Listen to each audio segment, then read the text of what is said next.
Hello YouTube, Aconite here, and this video is, at least I trust, a couple years overdue now, just because, for those of you who aren't aware, on my earlier social media, at least my fonder days I can recall, on Gothic Amino for instance, that was a point in my life where I was making and sharing imagery of my paper mache shrunken heads, which at the time I only ever really explained how to do it. But in this video, I'm going to go pretty in-depth on how I do it, as you can see clearly here from the gradual before and after from left to right. And to my knowledge, the head on the far right has never seen public appearance, and it's never made a public appearance to my knowledge, apart from maybe horror amino, back before I painted it from green to what is now gray, I guess, because it just looked too cartoony to me. I guess that's what I get for basing it off of the head from Goosebumps. But first things first, what you're going to need is a list of supplies, which I have here. Brown dollar store paper usually comes in about a 3-foot roll. I get mine from the Dollar Tree, though. It's got to be Dollar Tree. White glue. Usually Elmer's brand. I think I use a stronger formula now just because longevity's sake.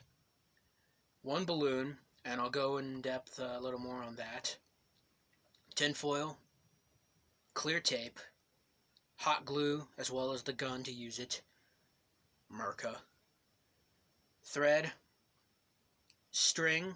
I use paracord guts because that's what I have on hand.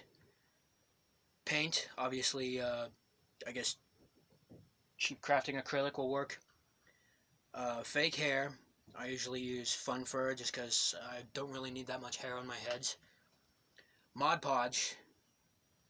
And Qtips. Without further ado, let's get started. First things first, you're going to want to take your balloon and just kind of blow it up to the point where it's like, this is a full-size balloon to my knowledge, so it's already kind of got a weird shape to it when you blow it up all weirdly like this, and then you take your foil and you just kind of, I think the Europeans call it sellotape. We call it scotch tape here, or clear tape, just as a general rule. And I roll it up into a tube and I use clear tape to get the foil on there. There's actually two ways that you can do this, though. If you notice, the two heads in the center here, they're different shapes because there's actually two different ways that you can blow up the balloon depending on which balloon you use. Smaller balloons, like ideally I used to use water grenades, I guess. What you can do is, because this one has such a stronger jawline and chin, what you can do is just keep it so that it's nice and round, about 2.5, maybe 3 inches around ball. And then you use more foil to sculpt the face itself. But when I actually found out this trick, I abused the hell out of it because I actually really wanted a few more believably rounder shaped shrunken head faces, which is what's on the far right anyway. And yeah, it's pretty much how I would look with as a shrunken head anyway. So that's also kind of funny.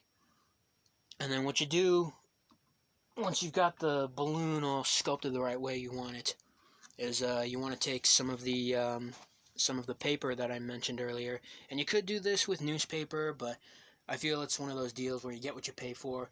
The newspapers I find where I reside are free, so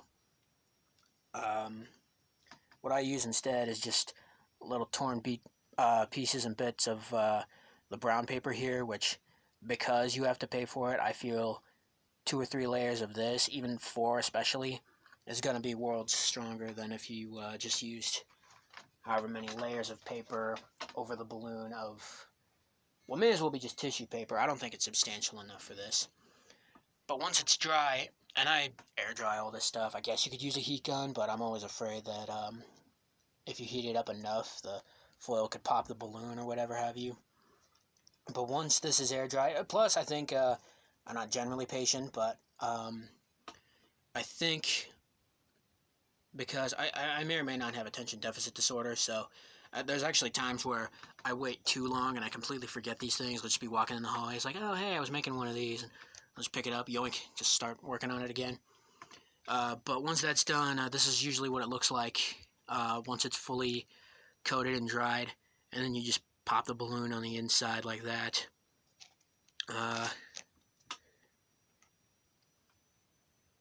But that's also a good opportunity to hold it up to the light once the contents, the foil, the tape and everything, the balloon, the rubber is all peeled out.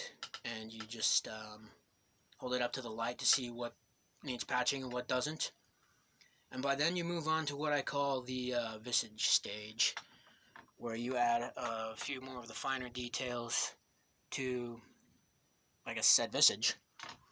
Because by this point it's also implied that you're going to need to sculpt the ears with more paper, which you kind of have to shape the paper into like almost a W type shape, and you fold that in half, and then you fold up two ends and kind of smooth it out as best you can on either side.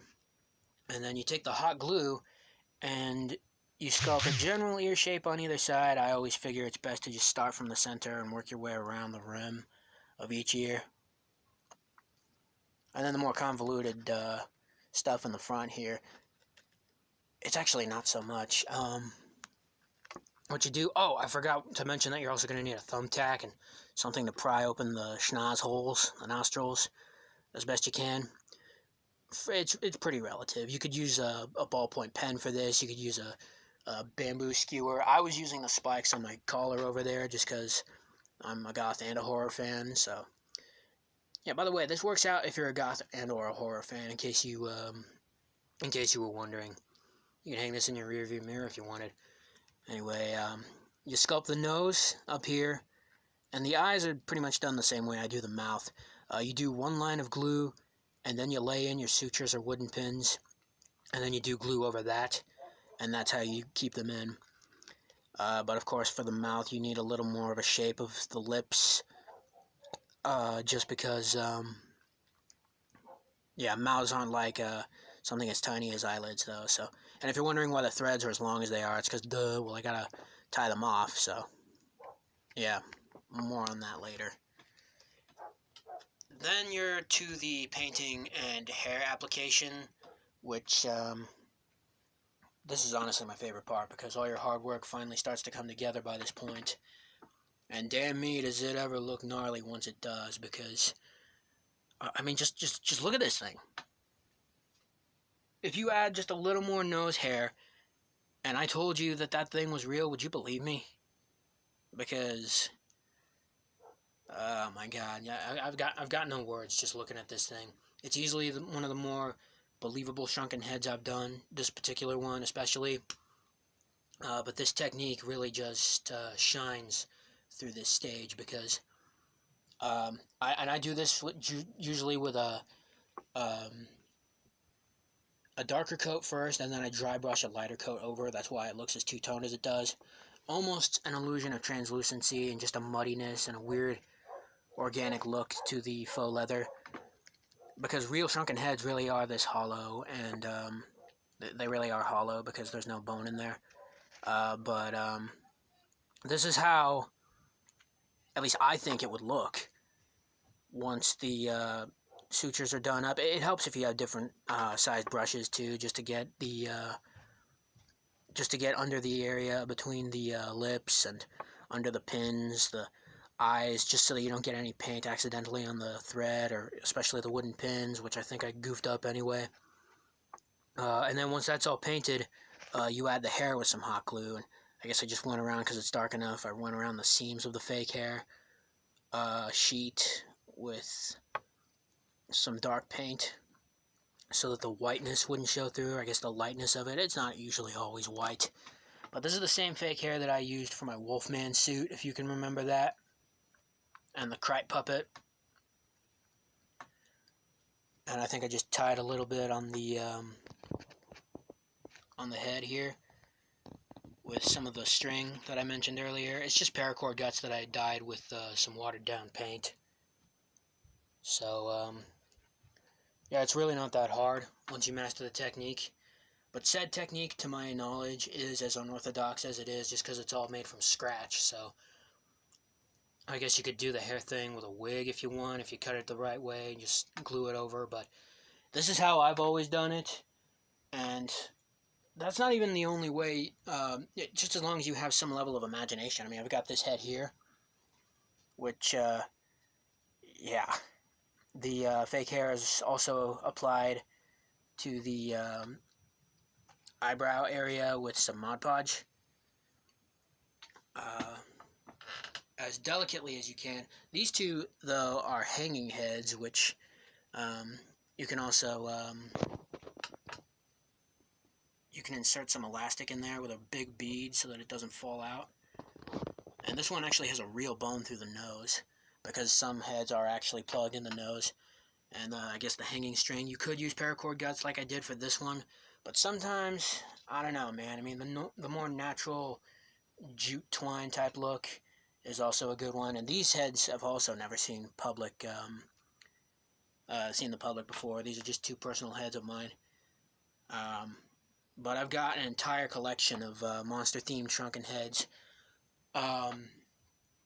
Wolfman, Nosferatu, just all of them, almost. And I'm hoping like hell one day I'll be able to get around to showing them all in video form as opposed to something like a half-assed blog. But now that you know how I do it, by all means feel free to give this a try yourself. It's really fun. And to my knowledge, it takes, especially if you air dry it, about roughly half the time it would to make the real thing anyway. Plus, this is legal. And I guess for bald heads, you could do the same look on the eyes for down the back of the head or whatever, if you know how real shrunken heads are made. Which maybe I'll do a separate video on that, I don't know. I watch a lot of documentaries on the matter, so yeah, that's really the only safe way to learn about this, but I don't know, I'm yammering on. If you like, please like, feel free to share your obscure little thoughts in the comments below, as well as to share the video itself, as well as whether or not you make a few of these for yourself. Subscribe if you wish to see more, don't forget to hit the bell if you do, and as always, thank you so very much for watching. I love you all, and happy head collecting.